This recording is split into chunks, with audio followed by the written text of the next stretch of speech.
Illinois Congressman Mike Quigley serves on the House Appropriations Committee, focused on improving the infrastructure across the Chicago area. Representative Quigley joins us this morning with more on where negotiations stand. Happy 4th of July, Congressman. Thank you. Happy 4th to everyone. All right. First of all, I know this morning you were with the SBA administrator, Small Business Administrator, talking about help coming to the area. Fill us in. Yeah, I mean, look, we've all been to our shuttered venues. They're cultural icons, music and live theater in Chicagoland area. Many of them been closed for like 15, 16 months. There is a program that we help pass to aid them. Unfortunately, that aid has been slowed for multiple reasons. So I asked the SBA administrator, Ms. Guzman, to come and talk directly to those owner-operators from the Metro to the Vic, the places we all love. And she listened hard. They had tough stories to talk about, but she pledged the money will get here within 2 weeks to a month. So we're going to do what we can to hold her to that and to help our extremely important institutions. All right. Also news at the end of the week, troops leaving Afghanistan. They left the Bagram Air Force Base. It's not a victory, is it, Congressman? I mean, it seems like we're kind of quietly getting out of town, and who knows what's going to happen now in Afghanistan.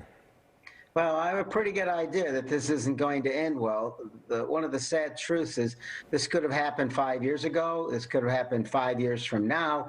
And sadly, pretty much the same result. The Taliban will take over. I predicted sooner than later. There is a real risk there that the terrorist organizations which find their home there will have the ability to grow again. And of course, the other victims will be the people of Afghanistan, particularly women and young women. Our job is to make sure we evacuate, particularly those who have helped us all this time. The other sad truth is there's not much more we could do. Americans don't have a taste for another all-out war. Yeah. And at some point in time, you have to leave it to the Afghanistan government to take over. And unfortunately, that's not going to happen well. Yeah, and I will add a final point. It's going to be a lot harder to track and to use our intel operations in a country without any military presence. I'm sure we'll monitor that along with you. Infrastructure. So it looks like there's a bipartisan deal in the Senate, except, of course, the House says there has to be more to come. President Biden has even said we need a second bill, which he backed off of a little bit. Now, Nancy Pelosi, as I said in the lead in to you get a bill passed for this other piece that comes together. And a lot of Democrats are saying, look, unless we get both pieces, I'm not going to support this. And by the way, you better put the SALT provision, the state and local tax provision better be in there. I'm not going to support it. What's going to happen with infrastructure? In the final analysis, we have to do this. We have to get past this dam. The fact of the matter is we're being outspent 3-to-1, 4-to-1 by our economic competitors in the world. We're getting C's and D's on our infrastructure. So I get it when people say, if it doesn't have X, Y, and Z, I'm not going to vote for it. But compromise is the name of the game. You know, the ideal is that we pass a bill on a bipartisan basis that gets a lot of this done, and that includes a notion of a reconciliation that includes all of that. And that would have to pass under Democratic support only, and that can work under the rules. So to me, there's a way to get this done to make most people happy. I do think it's a mistake to say it has to be absolutely perfect or we're not going to do it, because then it will not get done. But you represent a district. We live in a state where the property taxes are high, so that's SALT provision. Let me come back to that. Where do you stand with regard to, is that a must-be in the bill? Limitations on that? Look, some of these things are in silos. I want to get SALT done, but I also want to get the infrastructure done. We have bridges in Chicago that are at risk of falling down. You know, we have to rebuild our shoreline due to climate change. The list is long. So for me to say it has to accomplish everything, or I will pass up what could be billions of dollars to help us rebuild the Blue Line and Lakeshore Drive and so much more, you know, I think it does my district and the area a disservice. I'm going to try to get everything in there. If we don't get some things in there, we're going to try elsewhere to get those at the same time.